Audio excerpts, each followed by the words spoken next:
عارف مين النرجسي؟ الشخص اللي فاكر نفسه محور الكون، اللي لازم يكون مركز الاهتمام، اللي لازم كل الناس تبقى مركزة معاه وعارفة هو مين وانا مش زي حد تاني. النرجسي ده مش بس بيحب نفسه ولا عمره هيعترف بغلطه، لا بالعكس، انت لو حاولت تطلعه غلطان غالبا هيقلب عليك ويقطع معاك. ويا سلام عليه بقى لما يقلب دراما كوين ويحسسك ان المشكلة عندك انت وان هو مفهوش اي حاجة. وغالبا هيحسسك ان اللي انت بتعمله مهما كان كتير بالنسبة لك هو قليل بالنسبة له وما يستحقش التقدير، لانه اكيد مش هيقتنع. فاكيد لازم تحط لنفسك حدود وما تحاولش تستنزف طاقتك، وما تحطش نفسك بقى في دور الثيرابيست اللي المهم يعالج اللي حواليه. بس النرجسي ما بيتغيرش الا لو هو قرر كده.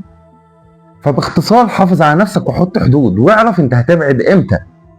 العبها مع ابراهيم وبكره لو عايز تبقى كسبان، ما هو يا تهاجم لوجودك يا تدافع عن خوفك.